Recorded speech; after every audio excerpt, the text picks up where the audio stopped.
চাইলম দাচোন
মহাবিদ্যালয়ৰ যোনটো হাট বজাৰ কনচেপ্ট আহিলোঁ আহি মোক নিমন্ত্ৰণ জনাইছিলে টিহু মহাবিদ্যালয়ৰ অধ্যক্ষে তেখেতে ইমান ধুনীয়া এটা ব্যতিক্ৰমিক আৰু অভিনৱ প্ৰচেষ্টা আৰু মই ভাবোঁ এই প্ৰচেষ্টাৰ পৰা ছাত্ৰ ছাত্ৰীসকলৰ সমাজৰ বহুতখিনি বেনিফিট হ'ব তেখেতে এই হাট বজাৰ কনচেপ্টৰ ফাৰ্ষ্ট হেণ্ড এক্সপিৰিয়েঞ্চ এটা পাব কেনেকৈ বিজনেছ কৰে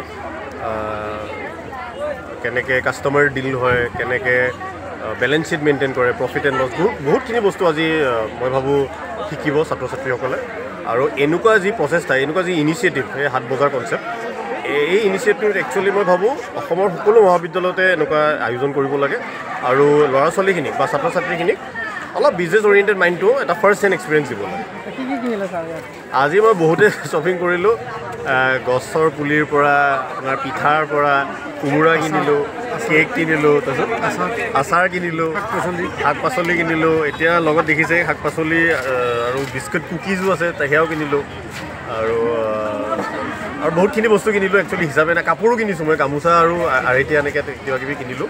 ত' বিৰাটেই ভাল লাগিছে। Thank you. এটা বিশেষ দিন।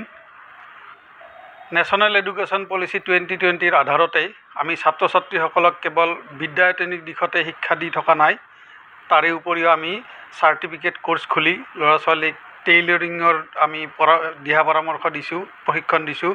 ঠিক তেনেদৰে বিস্কুট প্ৰডাকশ্যন দিছোঁ। মাছৰুমো আমি বনাইছোঁ। আমি যোৱা মাহত 1 কুইণ্টল মাছৰুম বিক্ৰী কৰিছোঁ। সৌন্দৰ্য চৰ্চাটো আমি বিউটিফিকেশ্যনৰ কোৰ্চ কৰিছোঁ। লগতে ছাত্ৰ ছাত্ৰীসকলে শিক্ষাৰ লগে লগে এখন চাৰ্টিফিকেট লৈ উঠিও কেনেকৈ নিবনুৱা সমস্যাটো সমাধানৰ কাৰণে খুব আগবাঢ়ি যাব পাৰে, তাৰ বাবে তেওঁলোকসকলক আমি ব্যৱসায়িক দিশটোনো কেনেকৈ আগবাঢ়ি যাব পাৰে তাৰ বাবে উৎসাহিত কৰিবলৈ শিক্ষক ছাত্ৰ ছাত্ৰীসকলে লগ হৈ আজি আমি এখন ইয়াত টিহু মহাবিদ্যালয় হাট বজাৰ আমি উপস্থাপন কৰিছোঁ। ঘৰতে উৎপাদিত সামগ্ৰী, কলেজতো আমাৰ চাৰ্টিফিকেট কোৰ্চৰ উৎপাদিত সামগ্ৰী বিস্কুট, মাছৰুম, গাৰুৰ কভাৰ বিক্ৰী কৰিছিল ছাত্ৰ ছাত্ৰীসকলে। আৰু নিজৰ নিজৰ ঘৰত যি আছে হাঁহ, পাৰ চৰাই, কোমোৰা, বিভিন্ন ধৰণৰ টেঙাজাতীয় ফল, বিভিন্ন শাক পাচলি, পচলা, গাৰুৰ কভাৰ, বিছনা চাদৰ, গামোচা, ৰুমাল, বিভিন্ন আচাৰ ইত্যাদি তেওঁলোকে আজি ইয়াত বিক্ৰী কৰিছে। আৰু ছাত্ৰ ছাত্ৰীসকলে আজি নিজে উপলব্ধি কৰিছে ব্যৱসায়নো কি বস্তু। মানুহৰ লগত ডিলিংছ কৰিছে, দিয়া আৰু নিয়া মানে আদান প্ৰদানৰ যিটো ব্যৱস্থা সেইটো কৰিছে। গতিকে আমি যথেষ্ট সুখী। আমাৰ এই অনুষ্ঠানটো ৰাতিপুৱা উদ্বোধন কৰিছে টিহু ৰাজচক্ৰৰ চক্ৰ বিষয়া শ্ৰীমান বিভাস পাঠক ডাঙৰীয়াই। তেখেতেও যথেষ্ট উৎসাহিত হৈছে। তেখেতেও প্ৰায় ২৫০০ মান টকাৰে ইয়াত সামগ্ৰী কিনিছে আৰু বিভিন্ন বজাৰৰ বিভিন্ন মানুহ আহি সামগ্ৰী কিনিছে। আমি আশা ৰাখিছোঁ আমাৰ ছাত্ৰ ছাত্ৰীসকলে সকলো দিশতে আগবাঢ়ি যাওক। লাভ লোকচান জীৱনত থাকিবই, তাৰে মাজেদি শিকিব। গতিকে আমি চেষ্টা ৰাখিছোঁ আমাৰ ছাত্ৰ ছাত্ৰীসকলে ভাল চাৰ্টিফিকেটো ল'ব আৰু ভাল অন্যান্য জ্ঞানো ল'ব। অকল শিক্ষাৰ ক্ষেত্ৰতেই নহয়, আমাৰ উৎপাদন আমাৰ বজাৰ, এই মতলৈ এই লক্ষ্যলৈ আমি এই অনুষ্ঠানটো আগবঢ়াইছিলোঁ। গতিকে আটাইৰে সহযোগ পাইছোঁ, টিহুবাসীৰ সহযোগ পাইছোঁ, আপোনালোক সংবাদকৰ্মীৰ সহযোগ পাইছোঁ। আমি নথৈ আনন্দিত। চেষ্টা ৰাখিম আগন্তুক দিনত ইয়াক আকৌ বহল কৰি ৰাখিবলৈ। ধন্যবাদ।